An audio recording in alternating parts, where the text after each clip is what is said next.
Per aquests 5 dies de pont, quin llibre ens recomanes? Que ja només en queden 2, però pel qui encara no s'hi hagi posat això de llegir, que sempre és necessari. Laura. Hem pensat que després de les eleccions estaria bé, ja que ha guanyat el rei Artur, doncs parlarem dels cavallers de la taula rodona. Parlarem de la novel·la artúrica i, per tant, parlarem de l'inici de la novel·la a Occident. Que això és fantàstic, poder tenir aquí el creador d'un gènere, de tot un gènere. La novel·la, el gran gènere, a més de la modernitat, comença a la segona meitat del segle XII, quan un clergue, Chrétien de Troyes, en una tasca de mecenatge que a vegades passa inadvertida, queda més clar en l'art. Pensem, Miquel Àngel, doncs clar, per fer una escultura necessitava un bloc de marbre, algú li havia de pagar aquest bloc de marbre, els pintors, etc. Però en canvi sembla que la literatura quedi, com que és un art més abstracte, que només necessites paper i ploma, queda més al marge del mecenatge, i en canvi no era així. A l'edat mitjana, en aquest cas, Chrétien de Troyes treballava per la comtessa de Xampanya, que li demanava saber coses d'alguns personatges que és curiós com literatura i política també van molt junt. Per això també aquesta petita brometa amb el tema de les eleccions nostres, perquè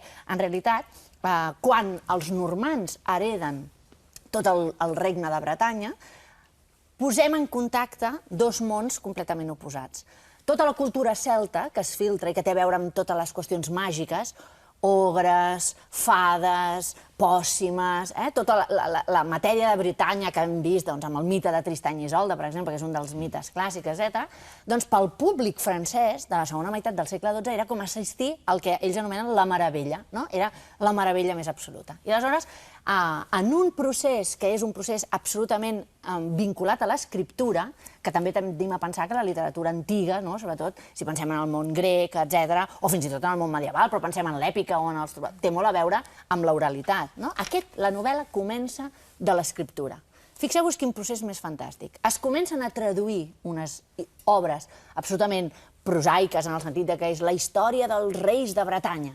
Un senyor que es diu Geoffrey de Monmouth comença a traduir i escriu aquesta història dels reis de Bretanya. I aleshores apareix en una frase Arturus Dux Britonum. I aquesta paraula, Arturus, dux, de dux duque, de capdill militar dels bretons, comença a desfermar la llavor de la ficció. Quan això es tradueix, fixeu-vos que la paraula que utilitzem per la novel·la és la paraula roman. En francès continua existint, la paraula roman.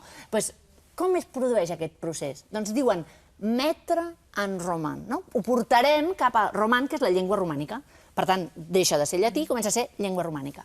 Doncs Chrétien de Troyes ja deixa de portar del llatí a la llengua romànica, mettre en roman, per emprendre un roman. Per tant, fixeu-vos com la mateixa paraula llengua romànica acaba donant la idea del gènere, novel·la. Ja comença una novel·la, i aquest començar una novel·la ja comença la ficció. Deixa de ser la traducció de la veritat històrica per passar a ser donar entrada, porta d'entrada a la ficció. I quina ficció? Clar, ara el rei Artús té tot de cavallers, i tots ens imaginem la cort del rei Artús, que a més ha estat d'una potència forjadora de mites espectacular, perquè arriba fins al cinema, arriba fins a Malory, que fa una gran enciclopèdia artúrica, que després, per exemple, John Boorman fa la pel·lícula Excalibur, que allò és com un gran compendi enciclopèdic de tots els personatges del rei Artús. I és fantàstic perquè aquests personatges, cadascun d'ells té una història pròpia. Tu deies que estàvem de pont, jo no he portat una novel·la artúrica, les he portat totes aquí, perquè hi ha diversos cavallers. Però unes són d'una mida bastant assequible per 2 dies, molt assumibles, perquè fixeu-vos que són el cavaller del lleó, el cavaller de la carreta, són històries breus que tenen a veure amb cavallers que sempre els hi passa una aventura. La novel·la artúrica està vinculada a l'aventura, al adventus, aquell que surt a buscar l'aventura, allò que li surt. I llavors allò que li surt sempre té a veure amb donzelles que estan en perill i amb personatges cavallerescos que les salven. I sempre estem en contacte amb l'altre món, el món de la meravella. I tot és d'un exagerat espectacular i al mateix temps molt amb aquella lògica sobrenatural, la fusió del món natural i sobrenatural és perfecta. Per exemple, el cavaller de la carreta comença amb que la reina Ginebra és robada de la cort. Tu dius, home, robar una reina, no? Es robarà un objecte. No, roben la reina. I què fa el rei Artús? Es queda allà tan tranquil a la cort. I qui són els que van a buscar-la? Doncs els cavallers. Els cavallers surten a buscar-la. Hi ha un cavaller sense nom, no sabem qui és fins a la meitat de la novel·la, que serà qui? Lancelot, que és l'amant de la reina Ginebra. Clar, és una novel·la que parla d'uns amors prohibits, que això també, clar, a nosaltres ens sembla, l'adulteri ja comença en aquest moment, però ja els trobadors havien parlat del que era l'amor prohibit, l'amor fora del matrimoni. Això sempre ha existit. Això sempre ha existit. Això és tan antic, però a més és fundador de la ficció. És que Lancelot s'ho treballa, Lancelot fa... Home, Lancelot arriba a moments en què... Clar, perquè a més la reina Ginebra es comporta d'una manera molt displicent amb ell. Perquè, clar, Lancelot surt a perseguir-la, nosaltres encara no sabem què és Lancelot, el públic d'aquella època ja sabia, ja tenia tots els elements per saber que aquell cavaller que l'anava perseguint era Lancelot. Fixeu-vos que ens trobem un nan que li diu, si vols saber a on ha anat la reina, baixa del cavall. I ell pensa, baixar del cavall, això és fotut, perquè un cavaller, clar, és cavaller perquè va dalt del cavall.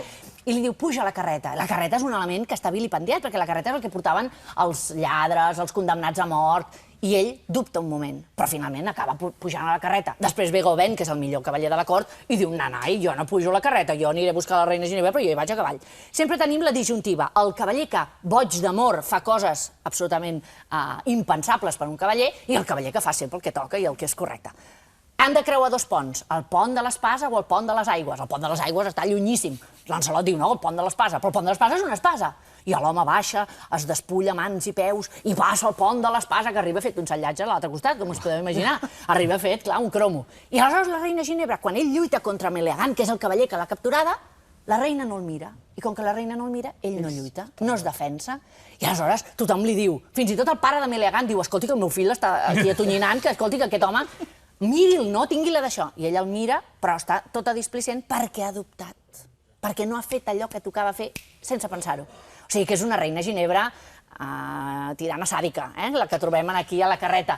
Fins i tot després, ella li diu, ara m'aniré a la meva cambra, i aleshores ell diu, no hi ha límits per mi, hi ha uns barrots, no hi ha límits. Si vos voleu que jo entri... Cap a dins. Cap dins, i ningú se n'assabentarà. I agafa els barrots, i a més el text ho descriu que es talla els tendons, li cauen els dits, és una sangada espectacular, però ell allà...